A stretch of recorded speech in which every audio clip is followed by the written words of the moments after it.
Hello.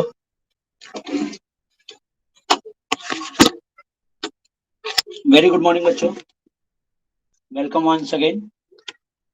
तो I hope आपको custom का इंट्रोडक्टरी पार्ट समझ में आया होगा। कस्टम एक्ट क्या होता है, चार्जिंग सेक्शन क्या है। चार्जिंग सेक्शन 12 है। चार्जिंग सेक्शन 12 में दो शेड्यूल्स होते हैं, शेड्यूल 1 और सॉरी सीटा में दो शेड्यूल होते हैं। सीटा एक्ट कौन सा ईयर का है बच्चों? सीटा एक्ट 1975 में है। कस्टम एक्ट 1972 62 है। ये सब एक्ट वगैरह याद रखना ताकि एग्जाम में ऑब्जेक्टिव में पूछा जाए तो आप रॉन्ग ना करें।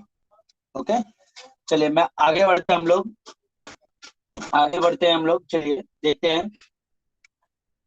ठीक, नेक्स्ट हमारा types of custom, next topic जो है हमारा टाइप्स ऑफ कस्टम ड्यूटी है। Types of custom duty next topic है, टाइप्स ऑफ कस्टम ड्यूटी। ठीक है, चलिए फॉर्मेट ऑफ फॉर कैलकुलेशन। ये जस्ट अभी फॉर्मेट उतना बताने की जरूरत नहीं है, पहले हम लोग आगे का पार्ट करते हैं, उसके बाद जब सम कैलकुलेट करेंगे तब ये फॉर्मेट के ऊपर मैं आ जाऊंगा। सबसे पहले हमारा देखिए क्या है, यहाँ पे लिखा गया import duties rate are given first schedule of custom tariff act 1975। ये तो मैंने आपको पहले इंट्रोडक्शन चैप्टर में ही बता दिया था कि कस्टम ड्यूटी जो है, कस्टम ड्यूटी का में दो सीटा कस्टम टैरिफ एक्ट में दो शेड्यूल है, schedule 1 schedule 2। Schedule 1 is related for import duties and schedule 2 is related for export duties। ठीक है, तो ये चीजें आप ध्यान में रखें। आगे हमें बोला गया है no duty shall be collected if the amount of duty is leviable ₹100। ये हम आगे जब हमारा ड्यूटी ड्रॉबैक वगैरह करेंगे तब ये डिटेल में वापस करेंगे ये वाला पॉइंट। ठीक है, जस्ट अभी ये आपके समझने के लिए है, आगे बढ़ते हैं। Type of import duties, types of import duties, सबसे पहला जो है बेसिक कस्टम ड्यूटी है। बेसिक देखो, अलग अलग टाइप्स से की आपको कस्टम ड्यूटी आपके ऊपर इम्पोज की जाएगी। बेसिक कस्टम ड्यूटी तो ये आपको सारे जो कस्टम ड्यूटी के जो भी प्रोडक्ट आएंगे वो सारे प्रोडक्ट पे ये बेसिक कस्टम ड्यूटी तो लगता ही लगता है। ठीक है, अब ये क्या है, levied under section 12 on goods imported into India. अगर आपने गुड्स इंडिया में इंपोर्ट किया तो सेक्शन 12 जो हमारा चार्जिंग सेक्शन है उसके अकॉर्डिंग आपको बेसिक कस्टम ड्यूटी पे करनी है। Rate of BCD, basic custom duty का रेट कहां दिया गया होगा? Indicated in first schedule of सीटा कस्टम टैरिफ एक्ट 1975। जो नॉर्मली जो बेसिक कस्टम ड्यूटी का रेट होता है वो 10% होता है। मैं बोला नॉर्मल, फिक्स्ड रेट नहीं है। ठीक है, क्वेश्चन में आपको रेट ऑफ ड्यूटी स्पेसिफाई किया रहेगा। तो इन जनरल हमने आपको बताया कि 10% हो सकता है। रेट ऑफ बीसीडी, बीसीडी पहले तो आपको स्टैंडर्ड रेट अप्लाई होगा। Generally BCD is levied at standard rate of duty, मतलब स्टैंडर्ड मतलब सबके लिए फिक्स्ड होता है। स्टैंडर्ड का मतलब standard rate, generally standard rate ही अप्लाई किया जाता है। लेकिन अगर आपको प्रेफरेंशियल रेट, अब वर्ड ही बता रहे प्रेफरेंशियल रेट, तो मतलब क्या है, मैं जिसको ज्यादा प्रेफरेंस दूंगा, जो भी पर्टिकुलर कंट्री। अब यहाँ कंट्री के अकॉर्डिंग रेट ऑफ टैक्स लगाया जाएगा। ठीक है, जैसे कि फॉर एग्जांपल अब मैंने आपको बोला कि सारे लोग होमवर्क करेंगे 5 क्वेश्चन, लेकिन 5 क्वेश्चन सारे लोगों के लिए 5 क्वेश्चन होमवर्क है, लेकिन मयूर के लिए प्रेफरेंशियल होमवर्क है, प्रेफरेंस दिया उनको, उनको 4 ही करना है, उनको एक स्पेसिफिक प्रेफरेंस दिया मैंने। ठीक है, तो यहाँ पे प्रेफरेंशियल रेट लेने के लिए आपको कुछ कंडीशन सेटिस्फाइड करनी होगी। देखो यहाँ पे preferential rate for import from most favourite nation, ऐसा क्यों किया जाता है? जनरली गवर्नमेंट क्या करती है, जो डेवलपिंग कंट्री है या जिस कंट्री से हमारे रिलेशन को बिल्ड करना, अच्छे करने, उसको हम फेवरेट नेशन की कैटेगरी में रखते हैं। जैसे हमारा नेपाल, भूटान, इन लोगों से हमारे रिश्ते बहुत अच्छे हैं इंटरनेशनली, तो इनके नेशन से अगर आप इंपोर्ट करते हो तो हम आपको प्रेफरेंशियल रेट अप्लाई करेंगे। तो अब प्रेफरेंशियल रेट का मतलब आपको स्टैंडर्ड रेट से वो रेट थोड़ा सा कम होगा। तो बाय डिफॉल्ट आप क्या करोगे, उसी पर्टिकुलर कंट्री से जहां से रेट ऑफ ड्यूटी कम मिलेगी, कम लगेगी, वहीं से आप इंपोर्ट करना चाहोगे। तो ये देखो वही बोला है, स्टैंडर्ड रेट सबके लिए है, लेकिन प्रेफरेंशियल रेट लेने के लिए आपको कुछ कंडीशन देखो। Importer can avail benefit of preferential rate of duty on imported goods if certain conditions are satisfied. Condition are for availing the benefit of preferential rate of duty section 4। पहला क्या बोला, specific claim for preferential rate must be made by importer at the time of import। मतलब importer को बताना होगा specifically कि sir मैं preferential rate लेने के लिए इच्छुक हूं, मुझे प्रेफरेंशियल रेट चाहिए इंपोर्ट करने के टाइम पे।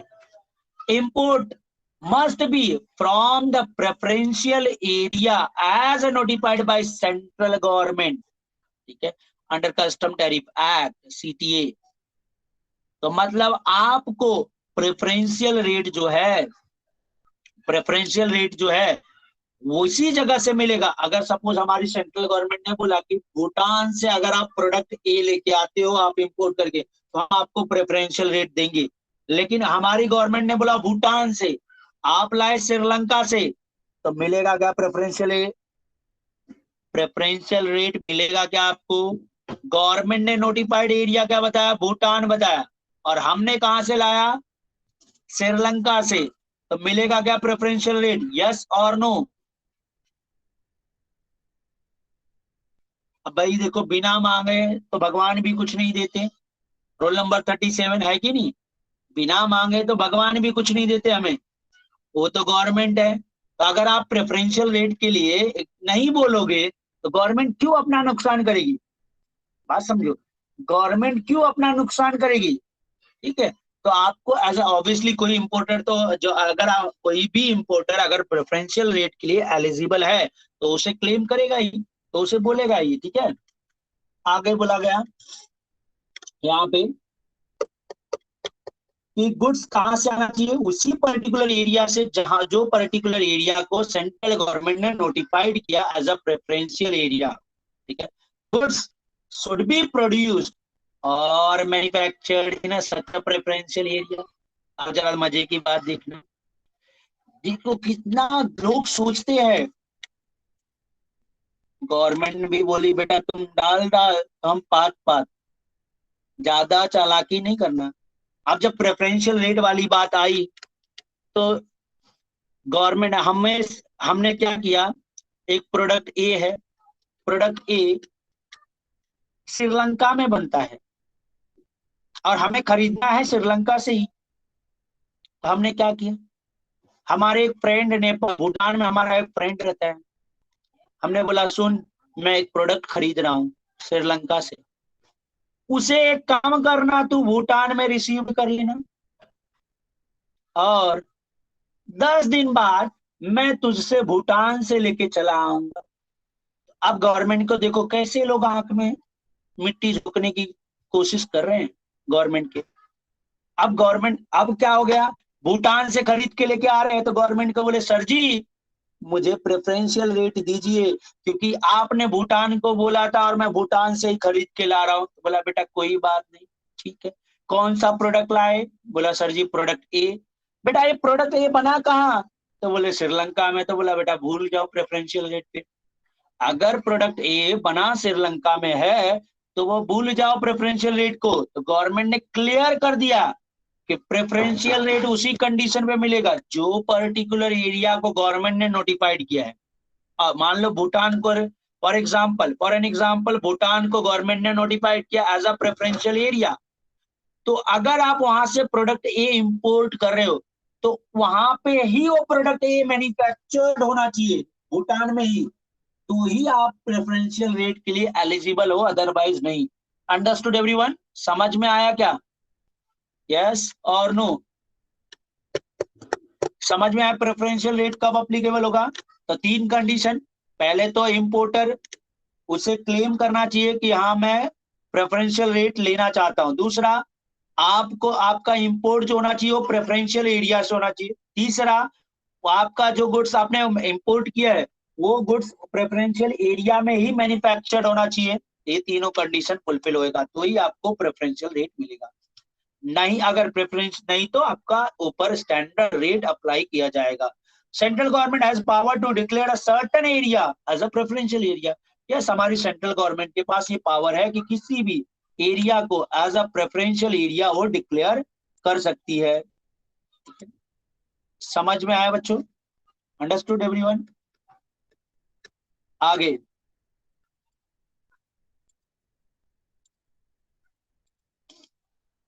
आगे बोला गया, please note effective rate BCD, basic general custom duty कैसे होता है? General rate basic custom duty that is हमारा, मैंने आपको बोला जनरली हमारा बेसिक कस्टम ड्यूटी का रेट क्या है? 10% है। बट ये क्वेश्चन, ये आप हमेशा याद नहीं रखना कि 10%, ये क्वेश्चन जो बताए उसे फॉलो करना। मैं बार बार बोलता हूँ क्वेश्चन अगर इंफॉर्मेशन नहीं दिया तो अपना दिमाग चलाने का, दिया है तो नहीं चलाने का, वही फॉलो करने का, ठीक है? Plus SWS, social welfare surcharge. Once again I am repeating, social welfare surcharge, ये लास्ट ईयर से आया है। उसके पहले इसके ऊपर आपको एजुकेशन लगता था 2% और 1%, लेकिन अभी ये सोशल वेलफेयर सरचार्ज है, उसे फॉलो करेंगे। Eight the rate 10% of BCD, basic custom duty का 10%। किसका 10%? बेसिक कस्टम ड्यूटी का 10%। बच्चों ध्यान में रखें, ये बातें छोटी छोटी बात बहुत इंपॉर्टेंट है। तो बेसिक कस्टम ड्यूटी का 10% जो आएगा, तो मान लीजिए आपको 10% का 10%, 1%, तो इसलिए इन्होंने डायरेक्ट क्या बोला, 11%। लेकिन हम कैलकुलेशन करते टाइम अलग अलग ही दिखाएंगे ताकि आपको कोई परेशानी ना हो, ठीक है? तो बेसिक कस्टम ड्यूटी में किसी को कोई डाउट? तो basic custom duty under section 12 charging section 12 के अकॉर्डिंग लेविट किया जाता है, मतलब चार्ज किया जाता है, ठीक है? रेट जो है कस्टम टैरिफ एक्ट में बताया गया है इसका। एक नॉर्मली स्टैंडर्ड रेट से बेसिक कस्टम ड्यूटी कलेक्ट किया जाता है। In certain cases preferential rate भी अप्लाई होता है, बट प्रेफरेंशियल रेट अप्लाई होने के लिए सर्टन कंडीशन फुलफिल होना बहुत जरूरी है, ठीक है? चलिए, social welfare surcharge on import, ठीक है? Social welfare surcharge has been imposed on imported goods at the rate 10%। अब ध्यान देना, सोशल वेलफेयर सरचार्ज का रेट फिक्स्ड है 10%। ये रेट इसका पूछा जाएगा ऑब्जेक्टिव में। सोशल वेलफेयर सरचार्ज का रेट क्या है? 10%। बेसिक कस्टम ड्यूटी का रेट फिक्स नहीं है, लेकिन सोशल वेलफेयर सरचार्ज का रेट फिक्स्ड है 10%, excluding certain duties, duties exclude करके, ठीक है? अब वो कौन कौन सी ड्यूटी आगे देखेंगे हम लोग। Social welfare surcharge has replaced, ये अभी अभी मैंने बताया लास्ट ईयर से ही ये आया है, देखो, हैज रिप्लेस्ड एजुकेंसिस, ईसी का मतलब होता है एजुकेंसिस, HSHEC का मतलब होता है सेकेंडरी एंड हायर एजुकेंसिस। पहले एजुकेंसिस 2% था, सेकेंडरी एंड हायर एजुकेंसिस 1% था, कुल मिला के 3% लगता था, ठीक है? ये कब से इसको रिप्लेस कर दिया किसने? SWS ने। कब? 2 फरवरी 2018 में। कब रिप्लेस किया? 2 फरवरी 2018 में। एंड दस नो EC एंड SHEC, मतलब अब हमारे इंडिया में कस्टम ड्यूटी के ऊपर EC एंड SHEC नहीं लगता, एजुकेंसिस एंड सेकेंडरी एंड हायर एजुकेंसिस नहीं लगता। उसके जगह पे क्या कलेक्ट किया जाता है? सोशल वेलफेयर सरचार्ज कलेक्ट किया जाता है। Is this clear? समझ में आया क्या? यहां तक समझ में आया सबको? Understood everyone? चलिए आगे बढ़ते हैं। Following duties are excluded while calculating SWS, मतलब आपको ये सारी ड्यूटी नहीं लेने हैं। मतलब SWS जो है सेफ गार्ड ड्यूटी पे कलेक्ट नहीं होगा। CVD का मतलब होता है काउंटर वेलिंग ड्यूटी। CVD का मतलब होता क्या होता है? Countervailing duty. Subsidise anti dumping duty, IGST and GST compensation cess, ये सारी चीजों पे SWS कैलकुलेट नहीं किया जाता। मतलब इन शॉर्ट SWS जो है बेसिक कस्टम ड्यूटी पे कैलकुलेट किया जाता है, जो कि ऊपर ही हमने लिखा है। ठीक है, rate of SWS on gold and silver including that plated and with the platinum in any form 3% of BCD। ठीक है, ये एक्सेप्शनल केस है, ये आपके लिए नहीं याद रहे तो भी, लेकिन इन जनरल आपको याद रहना चाहिए SWS का रेट जो है वो 10% है। और यहाँ पे जरा देखो मजे की बात क्या बोल रहा है, no SWS is levied on export of goods, मतलब SWS एक्सपोर्ट ऑफ गुड्स पे अप्लाई नहीं होगा। आगे बढ़ते हैं। IGST, सर क्या बात कर रहे हो आप, कुछ समझ में नहीं आया सर, है ना, समझ में आया? IGST क्यों लग गए, GST तो पढ़ा रहे हो आप, कस्टम और बता रहे हो IGST के बारे में। मुझे बताओ IGST क्यों लगाया गया।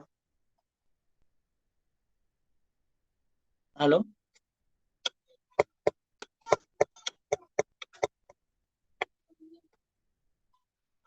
हेलो,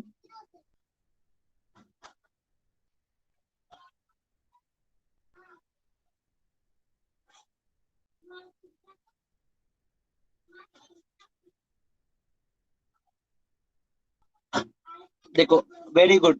IGST इसलिए लगा जा रहा है कि क्योंकि ये इंटर स्टेट है, बराबर है, हम फॉरेन से ला रहे हैं तो हमें उसके बदले IGST देना बहुत जरूरी होगा।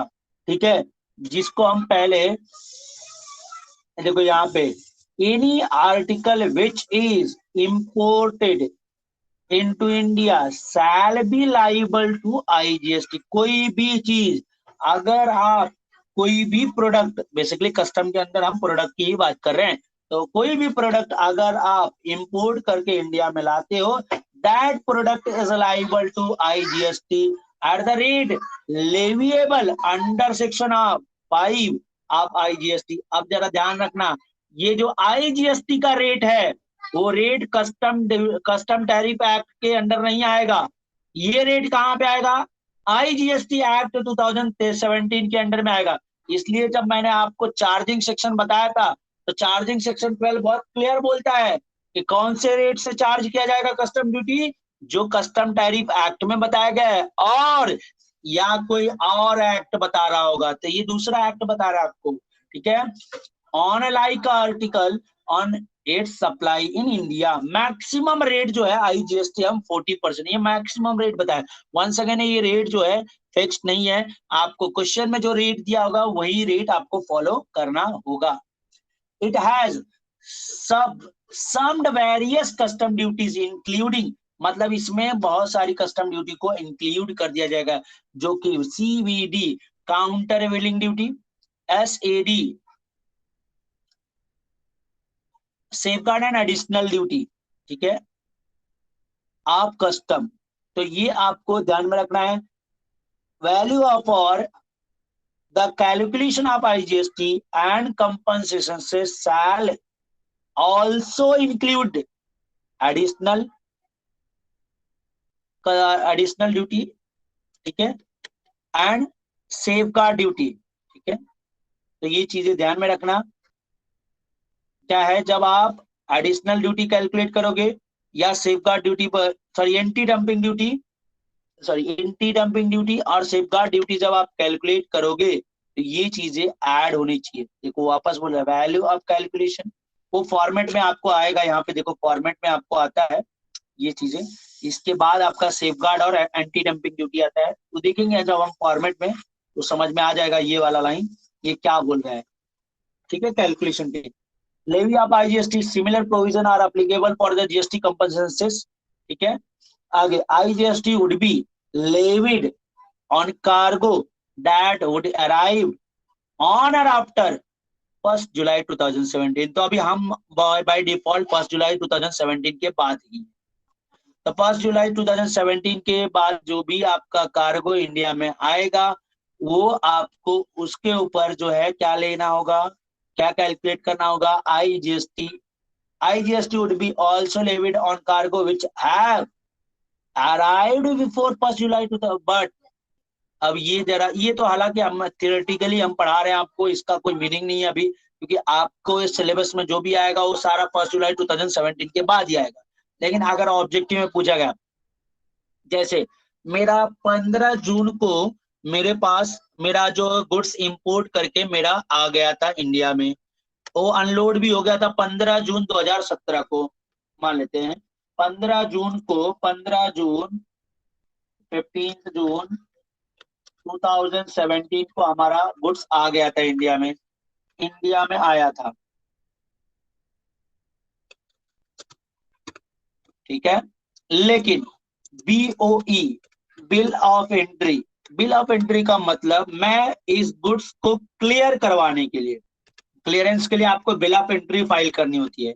तो मैं बिल ऑफ एंट्री, आगे हमें बिल ऑफ एंट्री वगैरह क्या है वो सब डिटेल में आगे के चैप्टर में है, ठीक है। बिल ऑफ एंट्री फाइल करनी होती है कि गुड्स हम क्लियर करवाना चाहते हैं, उसके लिए आपको एक बिल ऑफ एंट्री फाइल करनी होती है कस्टम। अब मैं बिल ऑफ एंट्री जो है 10 जुलाई को फाइल कर रहा हूं 2017। भले ही मेरा गुड्स 15 जुलाई 2017 को आया इंडिया में, लेकिन बिल ऑफ एंट्री मैं लीगली उस गुड्स को क्लियर कब करवा रहा हूं, 10 जुलाई। उसके पहले 1 जुलाई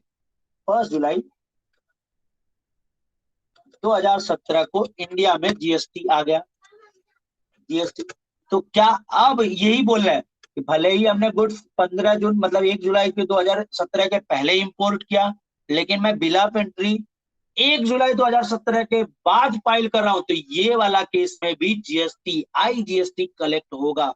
समझ में आया? Understood everyone? यस और नो? ये वही पॉइंट बताने की कोशिश कर रहा है। IGST would also debit on cargo which has arrived before 1 July, arrived 1 July 2017 की बात कर रहे हैं यहाँ पे, 1 July 2017, but bill of entry is filed on or after 1 July 2017। मतलब लेकिन मैंने बिल ऑफ एंट्री जो है 1 जुलाई 2017 या उसके बाद फाइल किया, तो मुझे IGST भरना पड़ेगा। तब मैं उस केस में ये नहीं बोल सकता कि सर मुझे IGST नहीं भरना है क्योंकि मेरा कार्गो तो 1 जुलाई 2000, तो गवर्नमेंट बोलेगी बेटा जब तुम्हारा कार्गो 1 जुलाई 2017 के पहले आ गया था इंडिया में, तो क्यों नहीं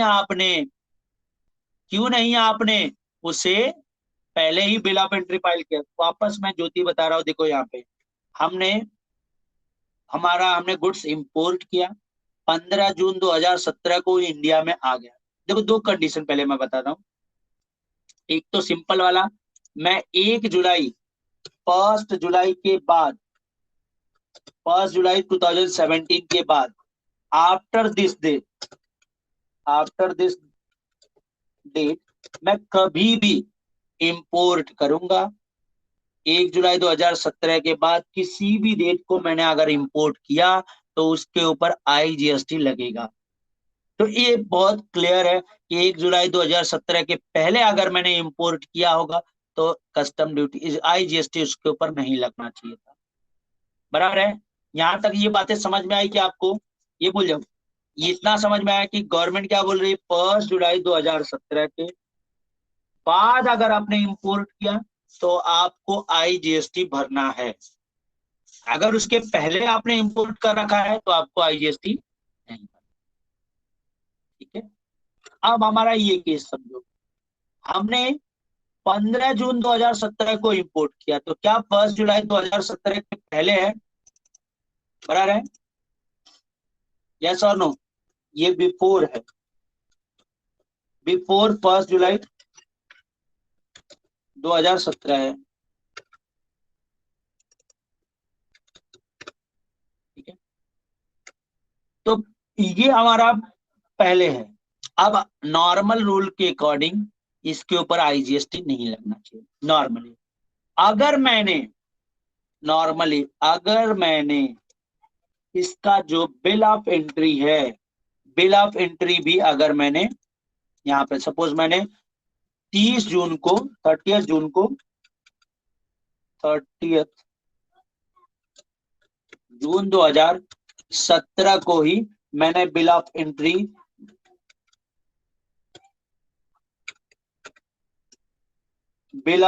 फाइल कर दी, तो अब यहाँ पे नो IGST, क्योंकि 30 जून तक तो हमारे इंडिया में 30 जून 2017 तक को आईजीएसटी इंडिया में था ही नहीं।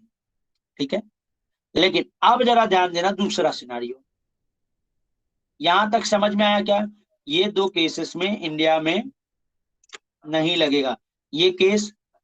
इसके बाद इंपोर्ट किया मैंने, after this date no IGST, इसके बाद किया तो आईजीएसटी लगेगा। ठीक है, लेकिन ये वाला केस है इस डेट के पहले तो नो आईजीएसटी। लेकिन अब जरा ध्यान देना, दूसरा एक बीच वाला केस आया।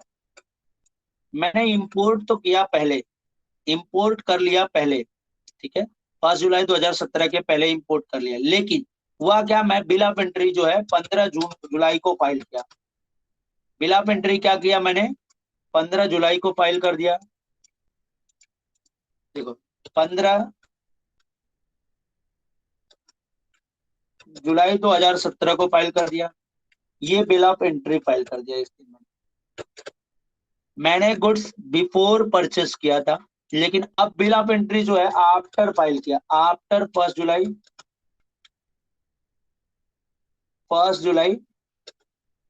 2017, बराबर है। तो गवर्नमेंट ने बोला बेटा ये दोनों ही डेट आफ्टर होना चाहिए। देखो यहाँ पे अगर देखें, यहाँ ये यहाँ पे देखें, यहाँ पे तो नो जीएसटी क्यों आया, क्योंकि ये भी बिफोर है, बिल ऑफ एंट्री भी क्या है, बिफोर है, 1 जुलाई 2000, बराबर है। तो गवर्नमेंट ने बोला आपको इससे इतने से ही काम नहीं चलेगा कि आपने गुड्स इंपोर्ट कर लिया पहले 1 जुलाई 2017 के पहले, ये भी ध्यान देना होगा कि क्या आपने बिल ऑफ एंट्री भी 1 जुलाई 2017 के पहले फाइल किया है क्या। अगर आंसर आता है हाँ, तो आपको इस केस में जीएसटी नहीं कलेक्ट करना होगा, ये वो पहला ये वाले केस में जीएसटी नहीं कलेक्ट करना है। यहाँ पे आएगा नो जीएसटी, नो आईजीएसटी। अब लेकिन यहाँ पे आया, आपने गुड्स को इंपोर्ट किया 1 जुलाई 2017 के पहले, लेकिन बिल ऑफ एंट्री फाइल किया 1 जुलाई 2017 के बाद, तो ये केस में आपको आईजीएसटी लगेगा। समझ में आया? ये दोनों ही चीजें, इंपोर्ट और बिल ऑफ एंट्री, दोनों एक 1 जुलाई 2017 के पहले हो चुका होगा तो आईजीएसटी नहीं लगेगा। अगर दोनों में से कोई भी एक चीज बाद में हुआ है तो आपको आईजीएसटी कलेक्ट करना होगा, करना पड़ेगा। आईजीएसटी मतलब पे करना पड़ेगा। समझ में आया क्या आपको? हेलो।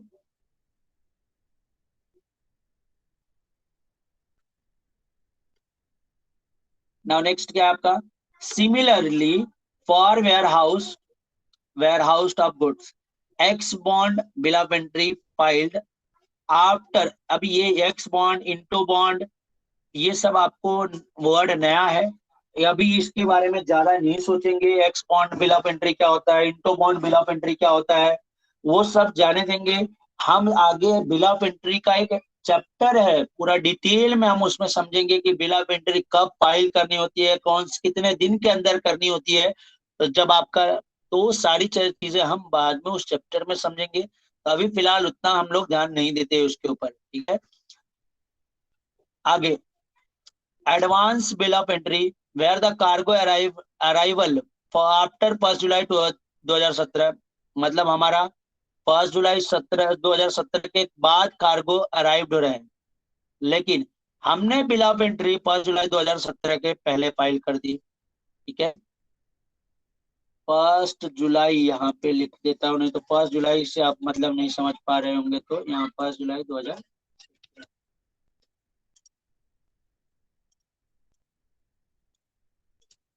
ठीक है। With the payment of duty, bill of entry may be recalled and reassessed by proper officer for levy of IGST as applicable. मतलब क्या, अब ये तीसरा केस हो गया, तीसरा। ये फर्स्ट वाला केस था, फर्स्ट वाला केस में क्या हुआ था, दोनों ही चीजें पहले थी, बिल ऑफ एंट्री और इंपोर्ट, इंपोर्ट दोनों ही चीजें पहले थी, तो नो आईजीएसटी।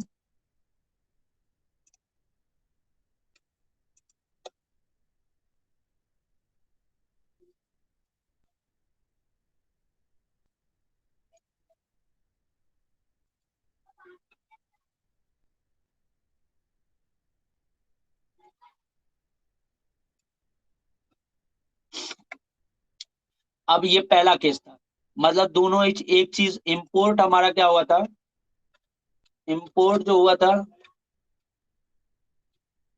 इंपोर्ट पहले, बिल ऑफ एंट्री भी पहले, नो आईजीएसटी। आपका इंपोर्ट मान लेते हैं 15 जुलाई को हुआ, 2017। ये आपका इंपोर्ट है।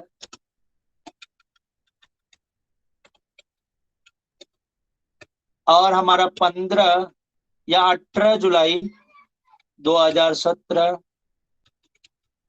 को आपने बिल ऑफ एंट्री फाइल किया। अब यहाँ पे दोनों ही चीजें आफ्टर में है, आफ्टर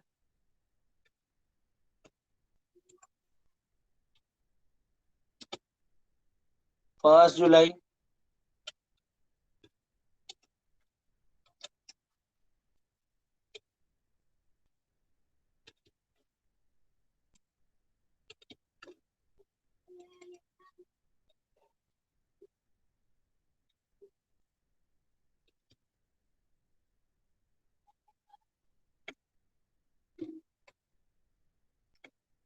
यहाँ पे आफ्टर वाले केस में लगेगा या नहीं लगेगा, आप बताइए आप लोग, बोलो।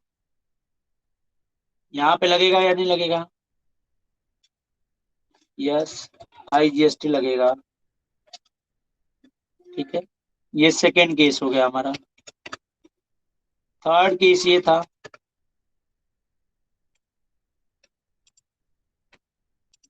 No IGST. यस, आईजीएसटी लगेगा। फोर्थ केस क्या था, फोर्थ केस इसमें ध्यान दो।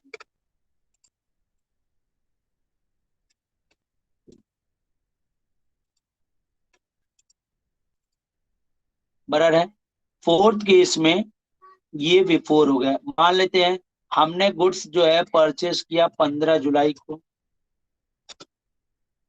2017 में इंपोर्ट किया,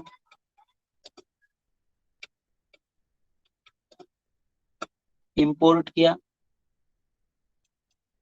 तो ये बिफोर नहीं आफ्टर हो गया, ये आफ्टर हो गया।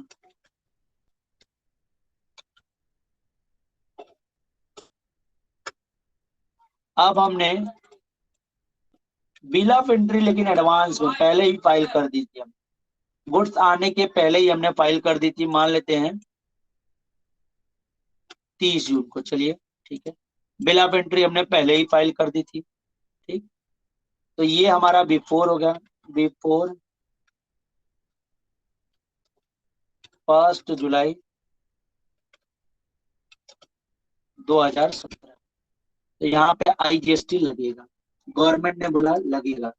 देखो ये एक सिंपल सी चीज है, याद रखो कि आपको एक ही केसेस में आईजीएसटी नहीं लगेगा, अगर दोनों ही चीज, केस वन दोनों ही चीजें, import as well as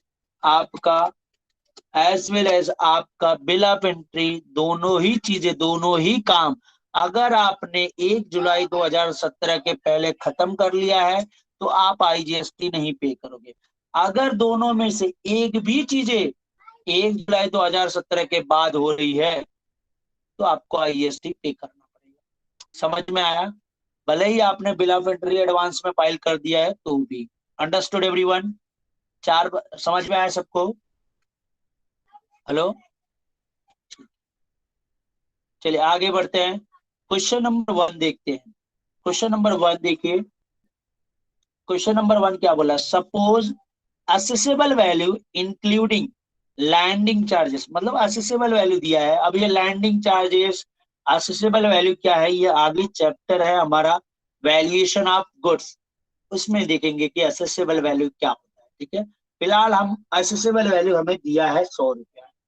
rate of BCD, basic custom duty is 10% and rate of IGST 12%. Calculate the custom duty and IGST. आगे देखते हैं। बेसिक कस्टम ड्यूटी इज 10%, तो 100 रुपए का 10%, 10 रुपया है।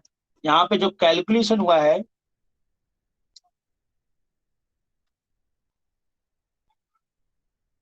ये देखो आपको यहाँ ऐसे नहीं समझेगा। चलिए मैं क्वेश्चन करवा ही देता हूँ आपको।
असेसेबल वैल्यू कितना दिया बच्चों?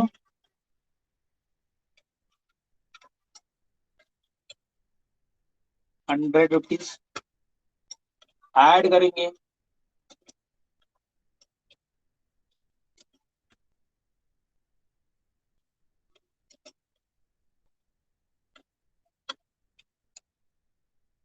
बेसिक कस्टम ड्यूटी कितना आएगा, कितना परसेंट है?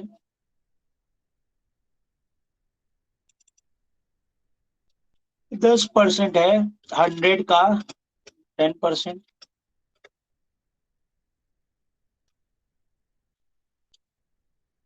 कितना आता है? 10। यहां तक समझ में आया? एड SWS 10 का 10% होता है। SWS हमेशा ध्यान रखें 10% होता है, 1 रुपीज।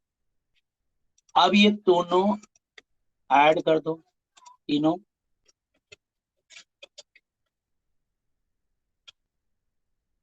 Available for IGST।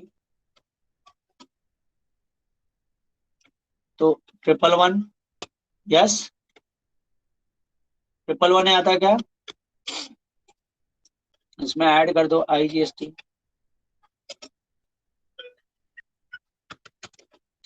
ध्यान देखना, 111 का अब IGST कैलकुलेट होगा 12%। कितना आता है बच्चों? ये बहुत ही ध्यान रखना, कैलकुलेशन यहाँ कैसे करना। देखने में बहुत इजी लग रहा है, लेकिन यहाँ पे बच्चे भूल जाते हैं कि कौन से अमाउंट पे कौन सा वाला कैलकुलेशन किया जाएगा। ये चीजें आप ध्यान में रखो। चलिए 111 का 12% बताओ कितना आता है?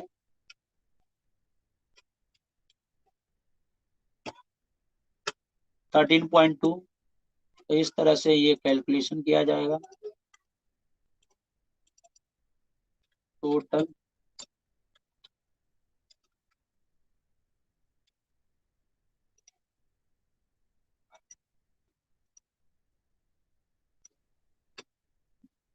समझा क्या बच्चों? Understood everyone? नोट डाउन कर लेंगे आप लोग फटाफट, do it fast. Note down कर लें ये, नोटबुक में आपके नोट डाउन कर लें आप लोग।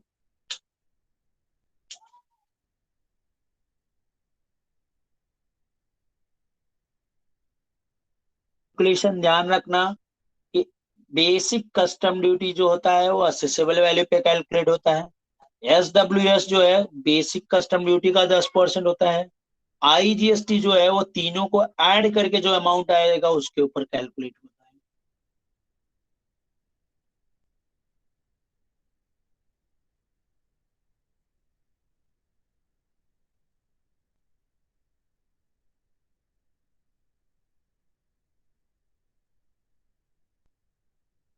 Hello, completed everyone?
हो गया कंप्लीट बच्चों?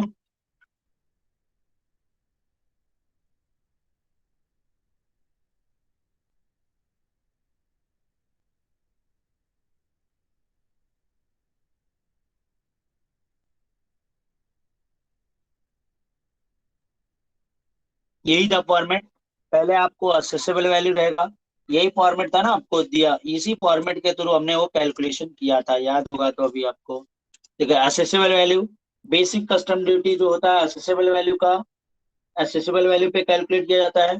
Social welfare charges 10% of basic custom duty, ये ध्यान में रखें। 10% किसका होता है? बेसिक कस्टम ड्यूटी का होता है। फिर उसके बाद आईजीएसटी जो निकलता है, टोटल ऑफ ए, मतलब ये तीनों का टोटल जो ऐड करके जो आएगा उसके ऊपर rate of IGST, GST compensation, फिर ये भी उसी के ऊपर कैलकुलेट किया जाता है। फिर आपको accessible value of custom duty, accessible value come duty, come duty मतलब इंक्लूडिंग ड्यूटी या कॉस्ट ऑफ ट्रांसपोर्टेशन, इंपोर्टेशन हो जाता है, इसको हम कॉस्ट ऑफ इंपोर्टेशन भी बोल सकते हैं। यहां तक समझ में आया बच्चों? चलिए नेक्स्ट हमारा ड्यूटी जो है इस,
चलिए नेक्स्ट नेक्स्ट टॉपिक है GST compensation cess. GST compensation cess, GST compensation cess will be charge on luxurious product like high end car, ठीक है, डीमेरिट कमोडिटीज मतलब टोबैको वगैरह जो होगा, पान मसाला, वो सब।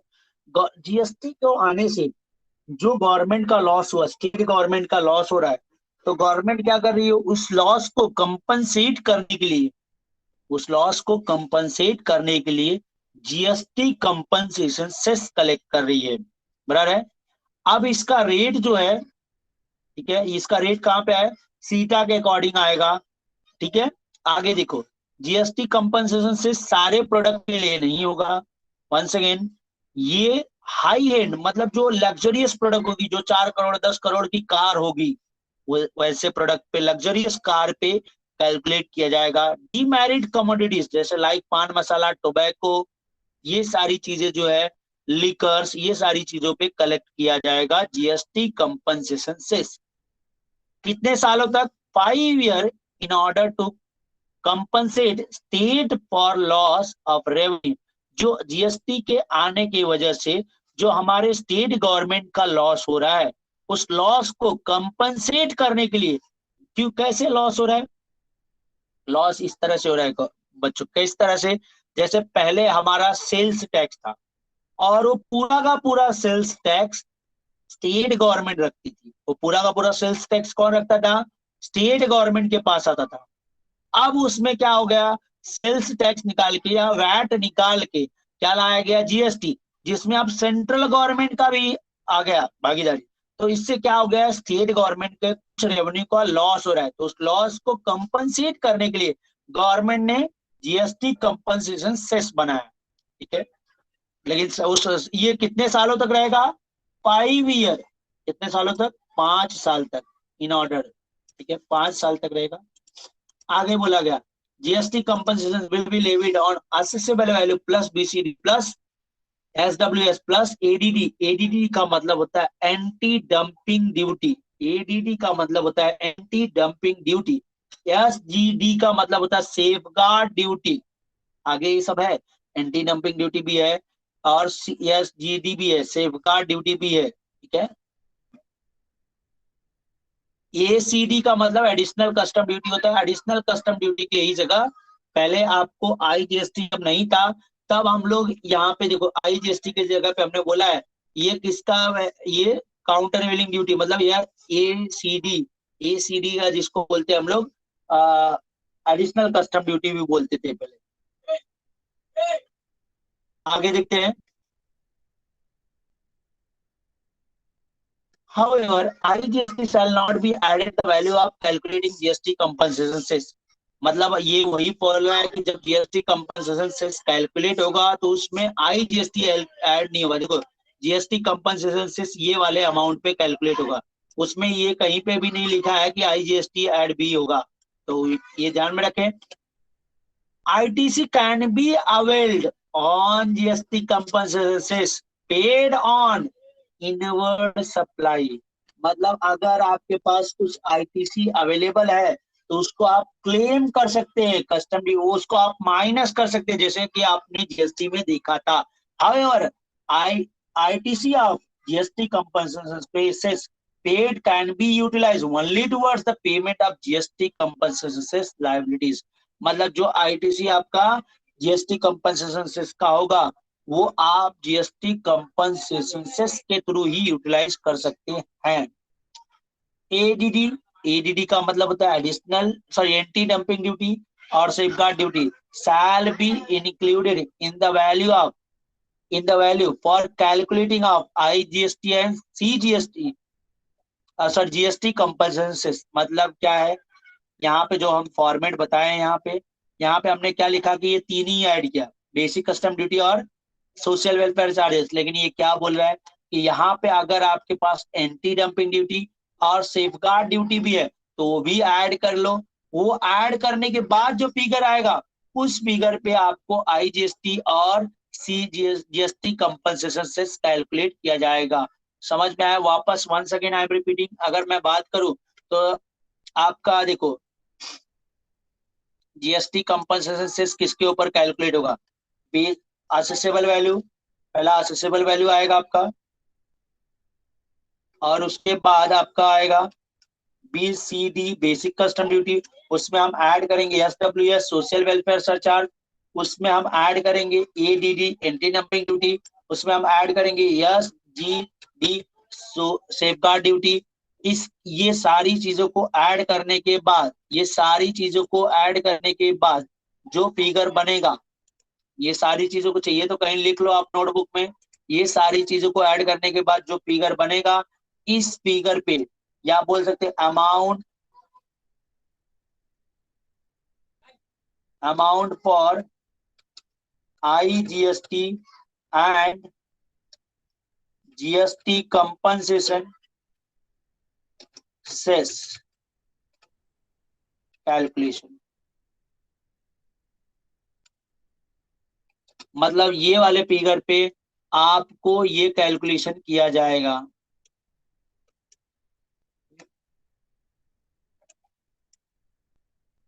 ठीक है, समझ में आया बच्चों?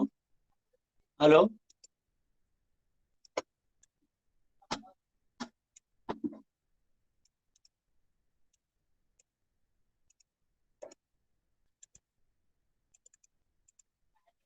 ये तो नोट डाउन कर लें, ये वाला पार्ट ये आपको दिया नहीं है नोट्स में।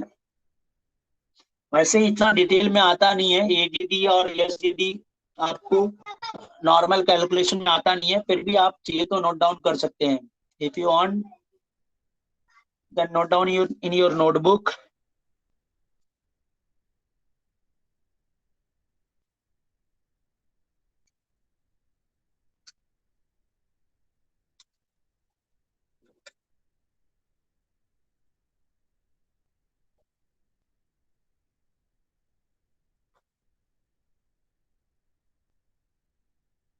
चलिए, ये मैं रब का हो गया खत्म।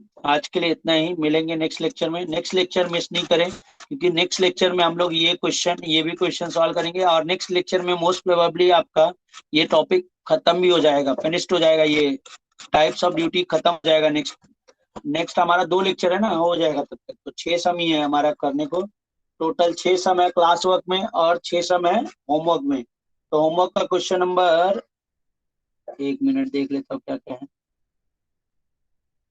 नहीं ठीक है, ये नहीं कर पाओगे आप लोग, ठीक है। चलो,